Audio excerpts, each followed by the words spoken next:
our thoughts turn to death.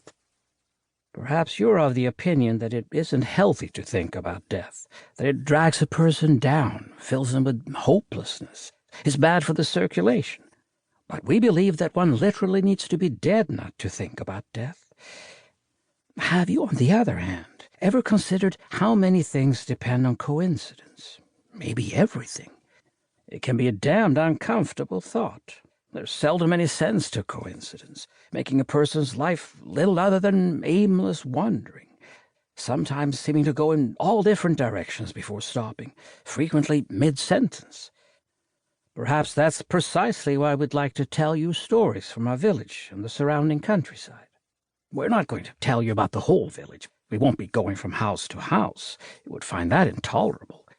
But we'll definitely be telling you about the lust that binds together days and nights, about a happy truck driver, about Elisabet's dark velvet dress, and the man who arrived by bus, about Thuridor, who's tall and full of esoteric desires, about a man who couldn't count the fish, and a woman who breathed shyly, about a lonely farmer and a 4,000-year-old mummy.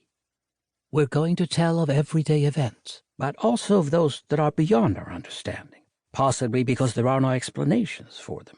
People disappear. Dreams change lives. Folk nearly 200 years old apparently decide to make their presence known instead of lying quietly in their places.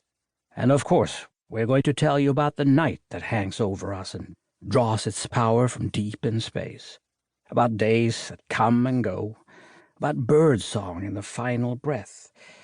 It will probably end up being quite a few stories. We'll start here in the village and end in a farmyard in the countryside to the north.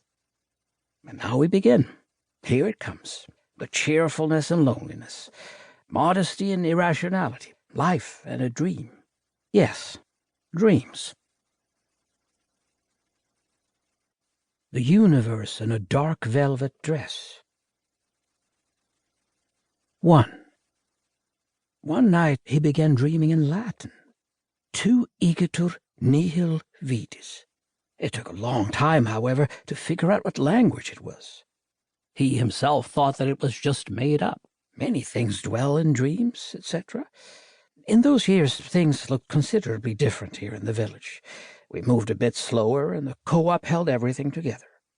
He, on the other hand, was the director of the knitting company, having recently turned 30. He had everything going for him, was married to a woman so beautiful that the mere sight of her made some men feel peculiarly bashful.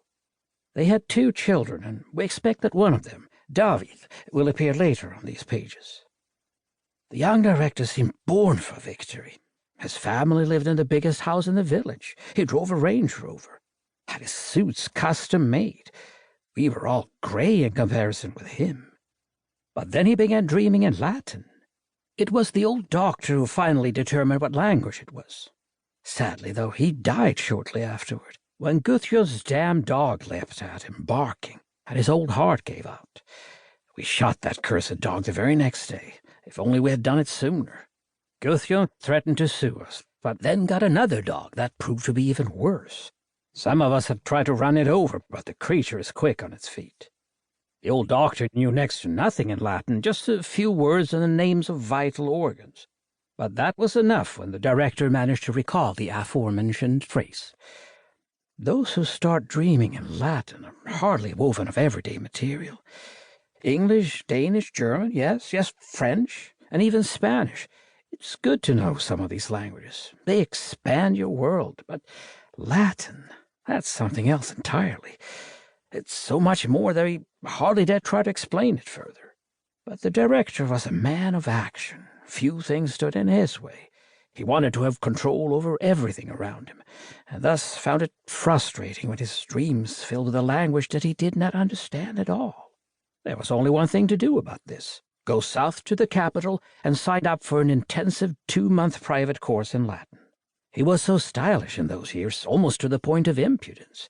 He drove to the capital in his Range Rover, bought a new Toyota Corolla, an automatic for his wife, to keep her from jarring those beautiful, slender legs of hers while he was down south, despite it being unnecessary to buy her a car, considering that there were more than a few who would gladly have carried her through all the...